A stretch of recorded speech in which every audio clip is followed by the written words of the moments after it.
I played fighters, shooters, racers, fighters, beat 'em ups, fighters. You know, when you've played a King Kong load of games like I have, it feels like you've played them all with just a different title. I want something new. Who said that? Oh! Pac Man 2, The New Adventures? Wow! I guess I'm gonna play that now! In Japan, this game was released as Hello Pac Man, published by Namco. However, in the North American release, the game had a bit of controversy around it. In the 90s, a company named Accolade developed and published their own unlicensed Genesis games by reverse engineering the lockout chip.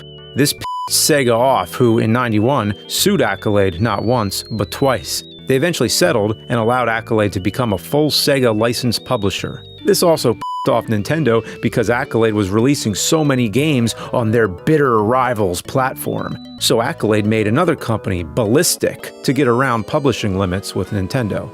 And they all got this weird cheap sticker slapped on the label.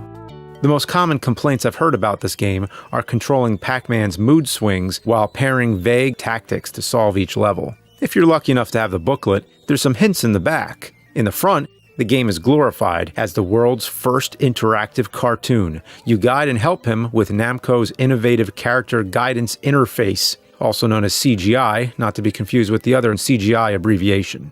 There's definitely a masochism tone that makes the game feel counterintuitive to play. What the f***? We're friends now after shooting stones at his face? That's a good way to get your ass kicked if you don't put someone's eye out first. Oh, I mean, come on, that looks like it hurts. Oh, right there. Oh, damn. Okay, so the first mission is to get Pac Baby some milk from the local farm. Seems simple enough.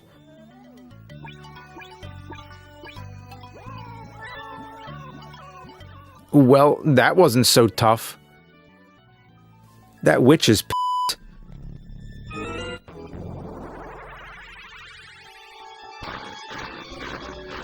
Wait, those eyes. FF? Fred? Could it be?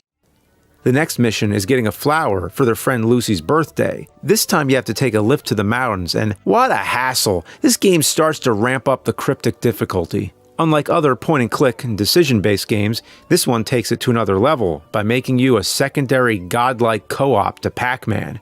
Right here, if I don't intervene, he will just walk off this cliff like a lemming. Or here, every detail is important, and the slightest up can happen from almost anything in the environment. You gotta be super vigilant. This hang glider is the It's an exercise in frustration with no checkpoint. Luckily, there's infinite continues, but every time I get an inch further, I just up and have to start all over. It's a kick in the and what a load of that was to get this stupid flower. Oh, and also, before you can leave this level, you need to find 3 ID cards. There's some secrets littered around too, like that Pac pellet or stale pizza. Gross. You can also tell ghosts are nearby because their eyes are on certain objects. Eventually, after a metric ton of bull, you return back with the flower, everyone's happy, but guess who's not? I'd be more than upset hang gliding in hell for a flower I could have gotten from a store. I guess seeing as all the stores in this world are closed, Pac Man had to go to the top of some godforsaken mountain to get them. Not like flowers happen anywhere else besides mountaintops. The third level is where Pac starts hitting the fan for Pac Man. The ghosts have stolen Pac Jr.'s guitar. Now you have to go to the city and hunt down those mother.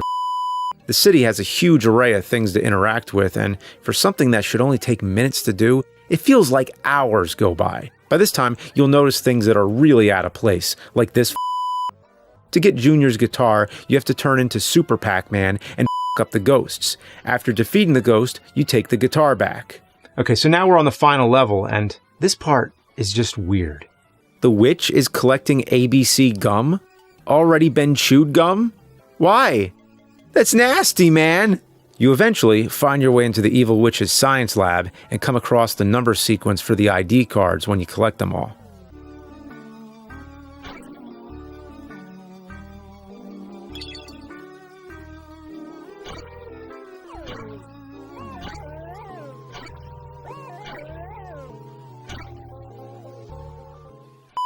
this game and Pac Man. I have the ID cards, the number sequence, and he still just goes and things up. What a pain in the ass it is to micromanage every... Oh!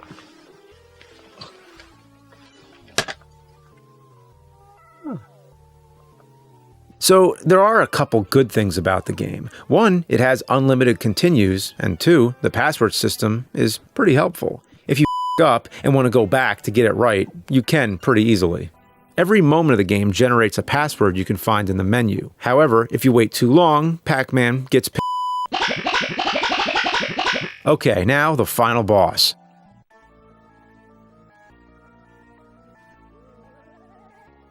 Yeah, it's definitely the gum monster. It's definitely spelled with a G. I mean, look, we all know what it looks like. Let's all just grow up and get our minds out of the gutter. Now, this encrusted poopy final boss isn't really too hard to beat. As long as you avoid his arms, stay in super Pac-Man mode, and keep shooting the out of the gum monster's face until he goes back into the gross gum pit he came from. I finished this game at 21%, which goes to show there is so much more to it if you have the time and patience. Is it a game? Well, sort of, but sort of not.